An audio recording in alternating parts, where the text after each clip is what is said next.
ప్రభునామానికే మహిమ కలుగునుగాక. కూడొచ్చిన మీ అందరికీ, కర్మిల ఆత్మీయ సహవాస సంఘ విశ్వాసులందరికీ మన ప్రభువును ఆయన ప్రియ కుమారుడునైన యేసుక్రీస్తు వారి శ్రేష్టమైన నామంలో శుభములు మరియు అందరికీ వందనాలు. పరమగీతము 6వ అధ్యాయాన్ని మనం ధ్యానం చేసుకుంటున్నాం. పరమగీతము 6వ అధ్యాయం 8వ వచనాన్ని చదువుతాను. 60 మంది రాణులను 8 మంది ఉపపత్నులను లెక్కకు మించిన కన్యకలను కలరు. నా పావురము నా నిష్కలంకురాలు ఒకతే, ఆమె తన తల్లికి ఒకదే కుమార్తె, కన్న తల్లికి ముద్దు బిడ్డ. స్త్రీలు దాన్ని చూచి ధన్యురాలందరూ, రాణులను ఉపపత్నులను దాన్ని పొగడుదురు. 60 మంది రాణులు 8 మంది ఉపపత్నులు లెక్కకు మించిన కన్యకలు కలరు. ఈ వచనంలో సొలొమోనుకు సంబంధించిన వారు 60 మంది రాణులు 8 మంది ఉపపత్నులు ఉన్నారు. కానీ షోలంబితి మాత్రమే సొలొమోను ప్రేమకు ప్రత్యేకమైన అర్హత కలిగినది. ఆమె సొలొమోనుకు కలిగిన సమస్తమునకు వారసురాలు. రాణులు ఉపపత్నులు కన్యకలు అనేకుల కంటే సొలొమోను దృష్టిలో షోలంబితి శ్రేష్టమైనది.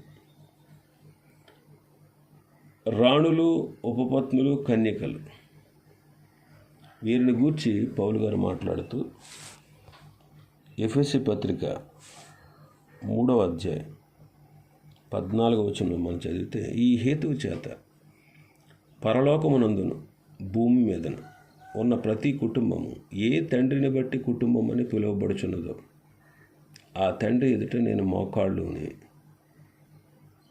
మీ అంతరంగ పురుషుని యందు శక్తి కలిగి ఆయన ఆత్మ వలన బలపరచబడినట్లు క్రీస్తు మీ హృదయంలో విశ్వాసం ద్వారా నివసించినట్లుగాను తన మహిమైశ్వర్యం చొప్పున మీకు దయచేయవలనని మీరు దేవుని సంపూర్ణత యందు పూర్ణులగునట్లుగా ప్రేమ యందు వేరుపారి స్థిరపడి సమస్త పరిశుద్ధులతో కూడా దాని వెడల్పు పొడుగు లోతు ఎత్తు ఎంతో గ్రహించుటకును జ్ఞానమునకు మించిన క్రీస్తు ప్రేమను తెలుసుకున్నటకును తగిన శక్తి గలవారు కావాలని ప్రార్థించుచున్నాను.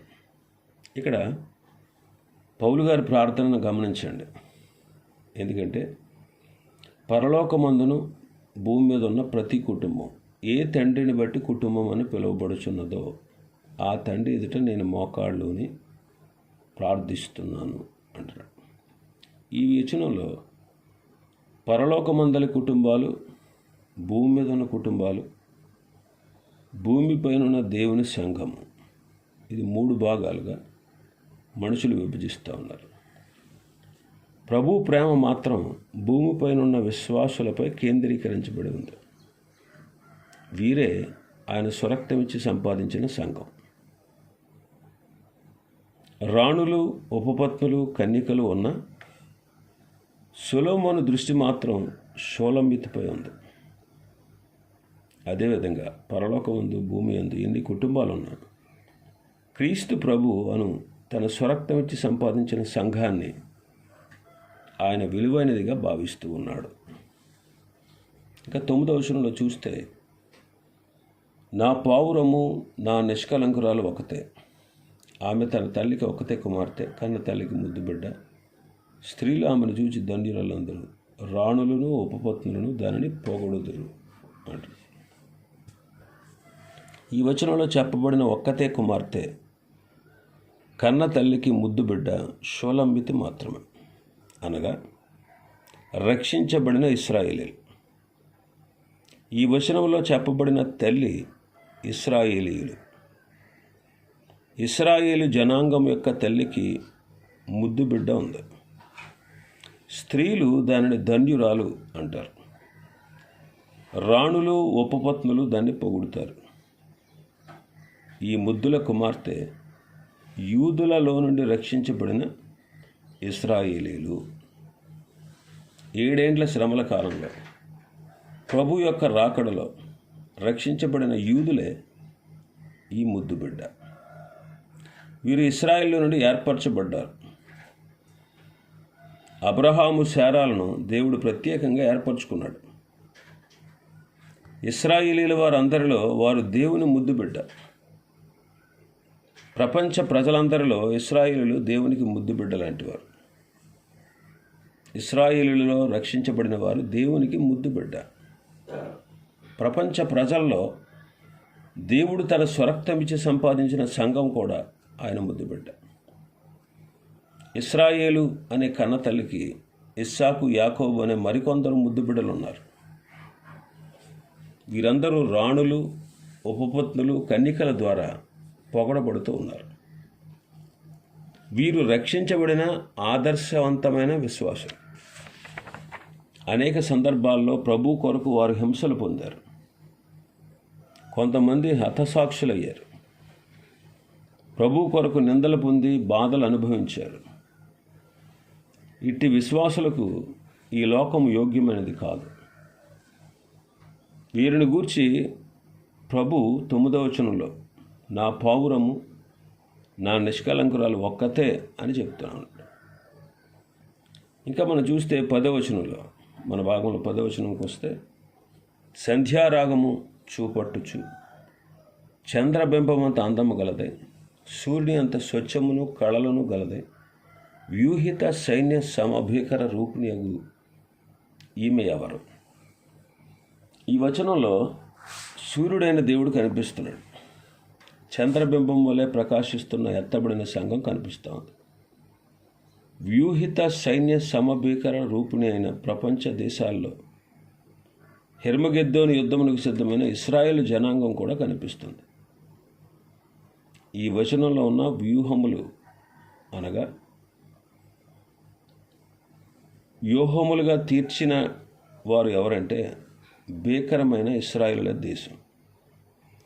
ఈ ఇశ్రాయేల్ దేశం ఒక్కటే ప్రపంచంలో అనేక దేశాలతో యుద్ధాన్ని చేయడానికి సిద్ధపడతాం. శత్రువులకు భీకరమైన రూపంలో ఇశ్రాయేలు కనిపిస్తారు. రాబోయే దినాల్లో ఇశ్రాయేలు ప్రపంచంలో అనేక దేశాలతో యుద్ధంలో తలబడతారు. 7 ఏండ్ల శ్రమల కాలం చివరి భాగంలో ప్రపంచంలో అనేక దేశాలు ఇశ్రాయేలు దేశానికి దగ్గరలో ఉన్నటువంటి హెర్మగెద్దోన్ అనే ప్రాంతంలోనికి చేరుకుంటారు. వీరి ముఖ్య ఉద్దేశం ఇశ్రాయేలీలను ఓడించడమే. ఈ హెర్మగెద్దోను యుద్ధమును గూర్చి 7 ఏండ్ల శ్రమల కాలాన్ని గూర్చి అనేక సందర్భాల్లో మనం చదువుతాం. ప్రకటన గ్రంథం 6వ అధ్యాయం నుండి 18వ అధ్యాయం వరకు 7 ఏండ్ల శ్రమల కాలం గురించి వివరించబడి ఉంది. ఆది కాండం నుండి ప్రకటన గ్రంథం వరకు అనేక చోట్ల 7 ఏండ్ల శ్రమల కాలంను గురించి ప్రస్తావన ఉంది. హెర్మగెద్దోను యుద్ధాన్ని గురించిన ప్రస్తావన కూడా మనకు కనిపిస్తుంది.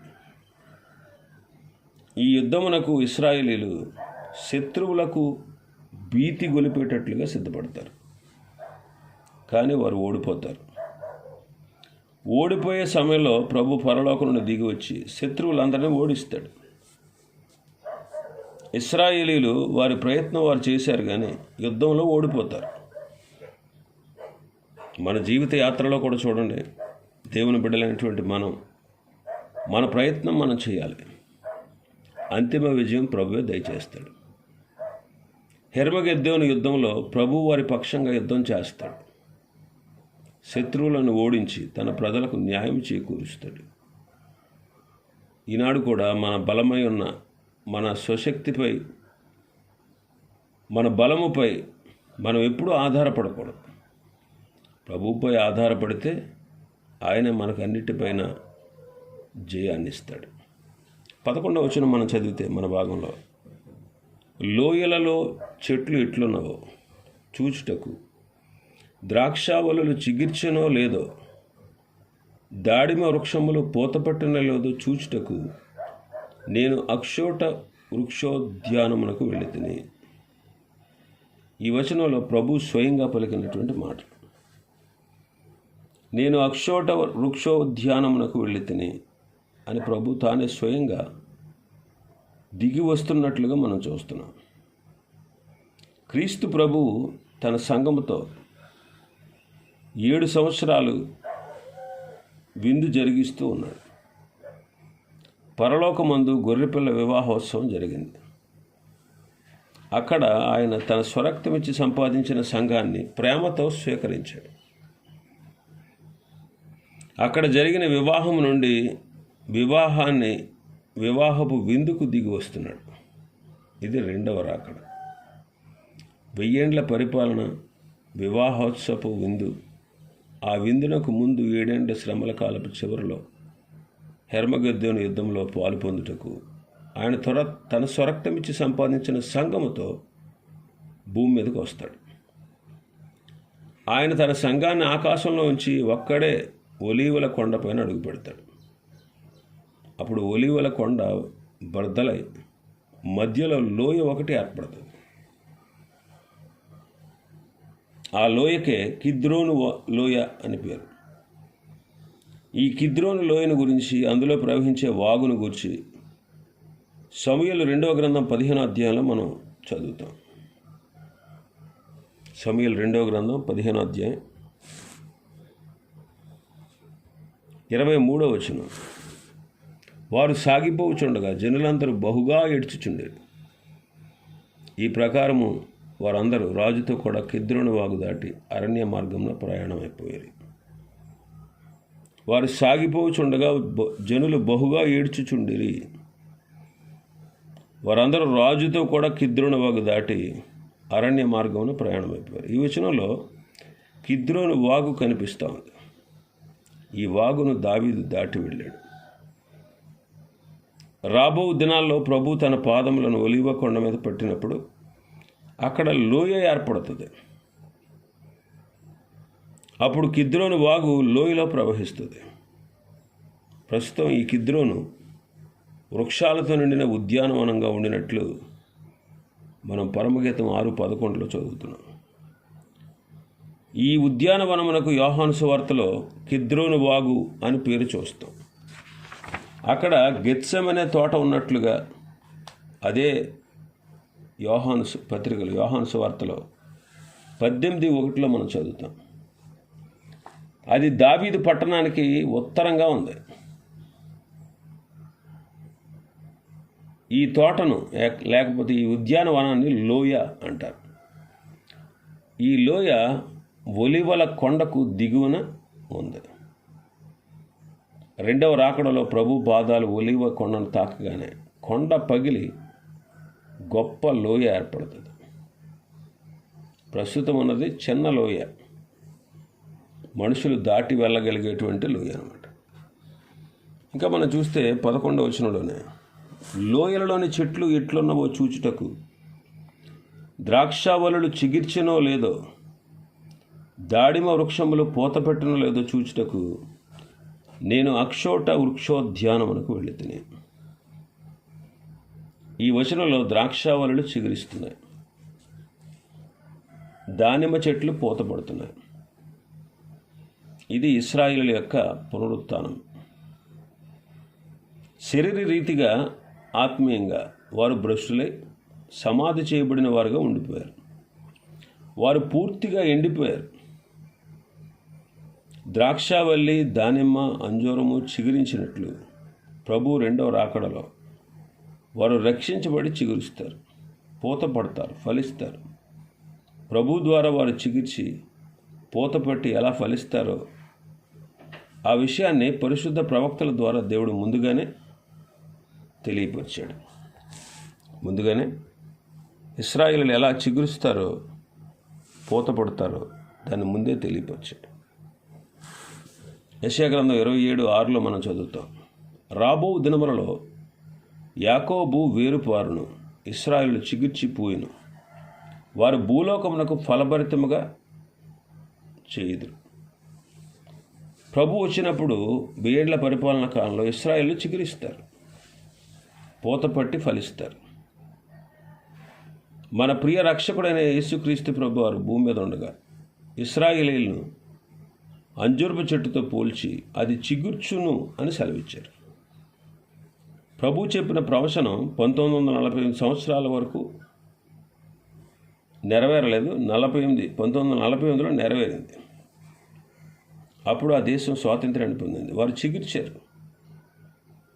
ప్రభు రెండోసారి వచ్చినప్పుడు వారు పూత పోస్తారు. వారు భూలోకమంతటిని ఫలభరితం చేస్తారు. భూమి మీద ఉన్నటువంటి సమస్త ప్రజలు వారి ద్వారా ఆశీర్వదించబడతారు. ప్రభువు ఆ దేశంలో సింహాసనాసీనుడై 1000 సంవత్సరాలు భూలోకమంతటిని పరిపాలన చేస్తాడు. ప్రభు తన రాజ్యాన్ని భూలోకంలో స్థాపించాడనే రాజ్య సువార్త లోకమందు అంతటా తెలుసుకుంటారు. భూమి మీద ఉన్న సమస్త వంశాల వారు ప్రభు యొక్క ఆశీర్వాదం కొరకు యెరూషలేము ప్రయాణం చేస్తారు. భూలోకంలో ప్రజలు యెరూషలేములో దావీదు సింహాసనం మీద కూర్చొని ప్రపంచాన్ని పరిపాలిస్తున్న ప్రభువును చూచి నీతిమంతులవుతారు. ఆ విధంగా ఇశ్రాయేలీలు భూలోకాన్ని ఫలభరితం చేస్తారు. వారి జీవితం ఫలభరితమవుతుంది.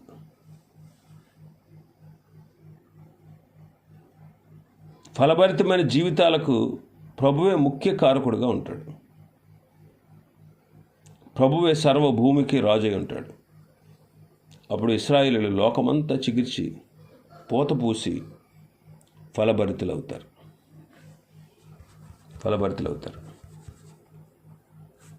యెషయా గ్రంథం 35:1 చదివితే, అరణ్యమును ఎండిన భూమి సంతోషించును, అడవి ఉల్లసించి కస్తూరి పుష్పము వలె పూయును.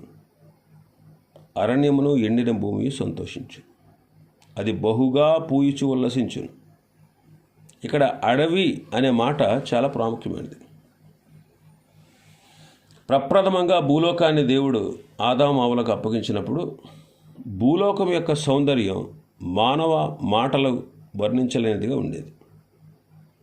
అయితే భూలోకాన్ని సాతానుడు అడవిగా చేశాడని ఈ వచనంలో మనం చదువుతున్నాం.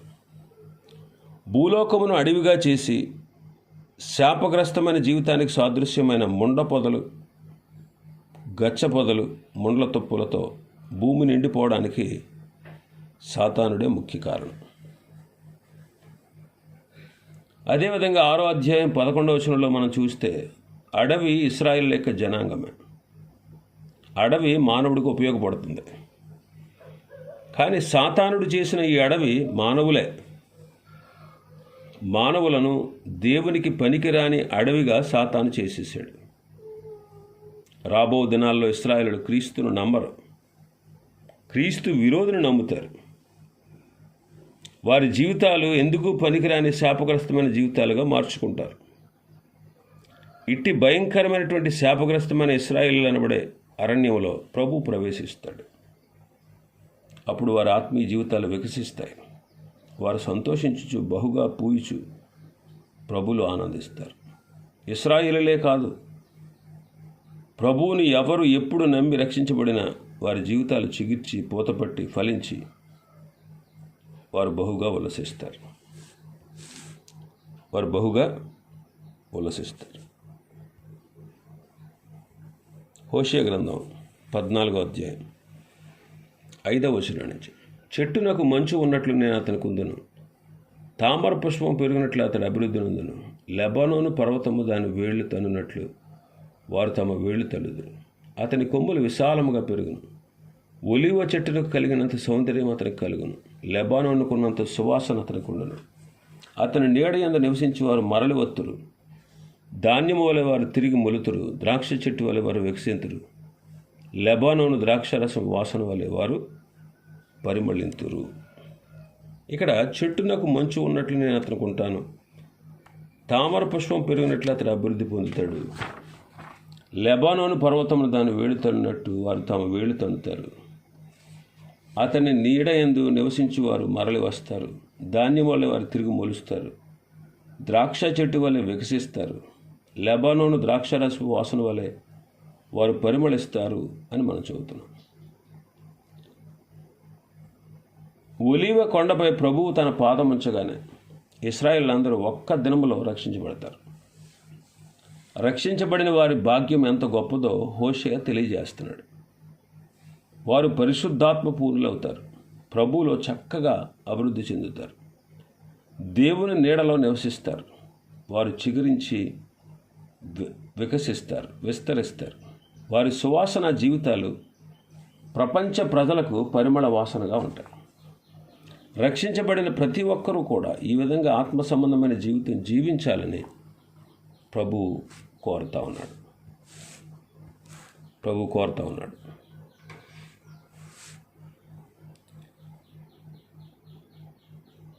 కీర్తన 72:7. 72వ కీర్తన 7వ వచనం. అతని దినములలో నీతిమంతులు వర్ధిల్లుదురు, చంద్రుడు లేకపోవు వరకు క్షేమాభివృద్ధి కలుగును. ప్రభు రాకడ సమయంలో ఉండే నీతిమంతులు ఇశ్రాయేలు జనాంగమే. ఈ జనాంగం అభివృద్ధి చెందే సమయంలో చంద్రుడు అదృశ్యుడవుతాడు. నేడు కనిపించే సూర్యుడు ఆ రోజుల్లో కనిపించడు. సూర్య చంద్రులు అదృశ్యులవుతారు. ఈ దినాల్లో వారు అదృశ్యులయ్యారనుకోండి, సూర్యుడు చంద్రుడు, భూమి మంచుగడ్డలాగా మారిపోతుంది, ప్రజలంతా చనిపోతారు. కానీ ప్రభు రెండవ రాకడ సమయంలో సూర్యచంద్రులు అదృశ్యమైపోతారు. ఈ భూలోకానికి ప్రభువే సూర్యుడిగా ఉంటాడు. ఆయనే నీతి సూర్యుడు. ఆయన తన వెలుగును భూమిపైకి ప్రసరింపచేస్తాడు. భూమి మంచు ముద్దగా కాకుండా ప్రభు యొక్క వెలుగు ఈ భూమిని కాపాడుతుంది. అదే 1000 ఏండ్ల పాలన. ఆ దినాల్లో ఇశ్రాయేలీయులు నీతిమంతులు అవుతారు, ప్రభువులో వర్ధిల్లుతారు.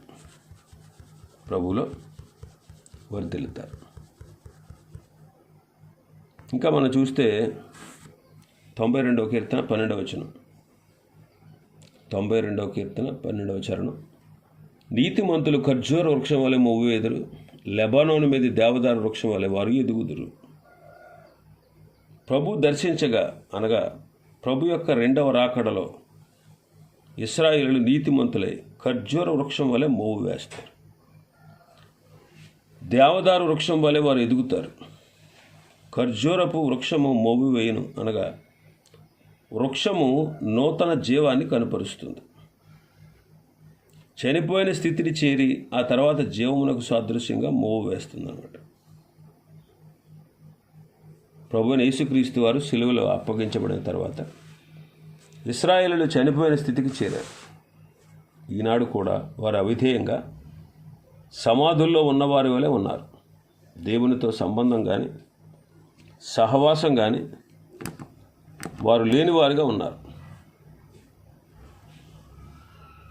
అలాగ చనిపోయినటువంటి స్థితిలో ఉన్నటువంటి ఇశ్రాయేలీయులు రక్షించబడి ప్రభువును నమ్మి మొవ్వు వేస్తారు.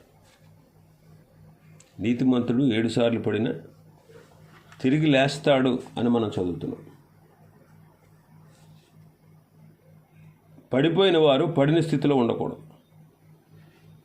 ప్రభు యొక్క శక్తితో, ఆయన పరిశుద్ధాత్మ శక్తితో తిరిగి మొవ్వు వేయాలి. మొవ్వు వేయడమే కాకుండా ప్రభు కృపలో వారు దేవదారు వృక్షం వలె అభివృద్ధి చెందుతారు.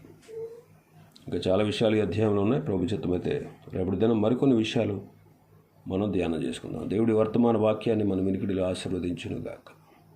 ఆమేన్.